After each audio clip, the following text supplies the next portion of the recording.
شرائط نماز میں سے دوسری شرط لباس کا پاک ہونا، یعنی چھوٹی بڑی نجاست سے کپڑوں کا پاک ہونا۔ تو جس طرح جسم کا پاک ہونا ضروری ہے، اسی طرح کپڑوں کا بھی نجاست سے پاک ہونا ضروری ہے۔ اب کپڑوں کے اوپر چھوٹی نجاست بڑی نجاست لگی ہو، ان دونوں سے پاک ہونا ضروری ہے۔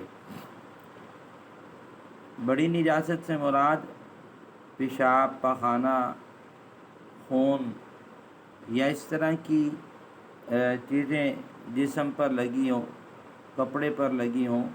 کپڑوں کا بھی نجاست ظاہری کا جو پیچھے بات پڑی ہے، نجاست ظاہری کہ جسم پر نہ لگی ہو، یعنی جسم پر چھوٹی بڑی نجاست نہ لگی ہو، اسی طرح کپڑوں کے اوپر بھی چھوٹی نجاست سے مراد جیسے حلال جانوروں کا پیشاب ہے یا بارش کے وہ پانی جو سڑکوں پر کھڑا ہوتا ہے، یہ چھوٹی نجاست کہلاتی ہے۔ اور بڑی نجاست سے مراد پیشاب، پخانہ یا اسی طرح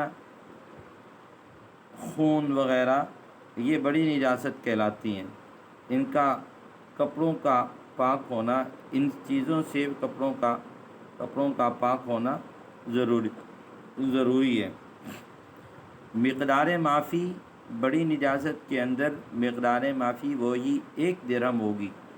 جیسے جسم کے اوپر مقدار معافی وہ 1 درہم ہے، اسی طرح کپڑوں کے اوپر بھی نجاست مقدار معافی وہ 1 درہم ہے، یعنی پرانا ایک ٹھپا جو بڑا والا ہوتا ہے، اسی طرح 5 روپے کا ٹھپا جو بڑا والا ٹھپا ہے، اس کی مقدار وہ مقدار معافی ہے۔ اگر اس سے زیادہ لگی ہے تو اس کا دھونا ضروری ہے۔ چھوٹی نجاست سے مراد یہ ہے کہ کپڑوں کے اوپر حلال جانوروں کا پیشاب یا اسی طرح بارش کے وہ پانی جو سڑکوں پر موجود ہوتا ہے وہ نہ لگا ہو، اس کی مقدار کپڑے کے کسی عضو کا چوتھائی ہے۔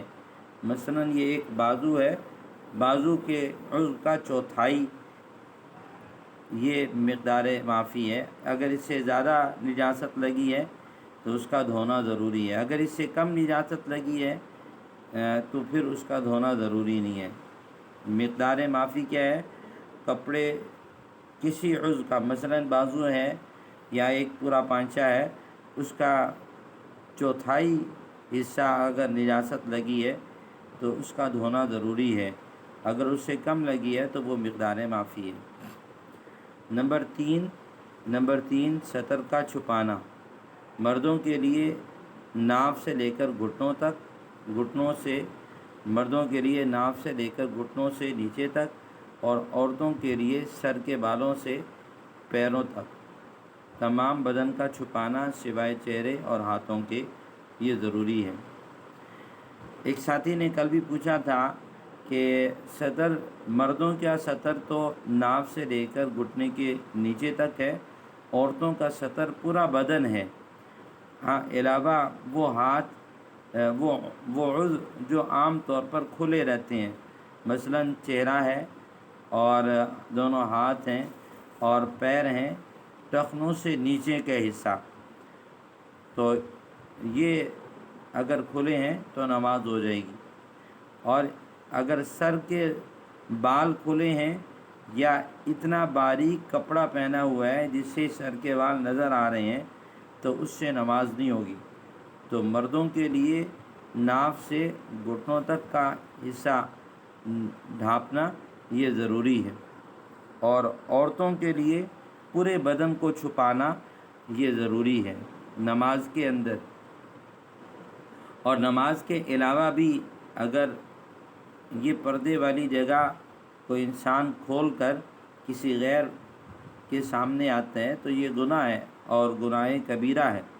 اللہ تعالی ہم سب کی حفاظت فرمائے۔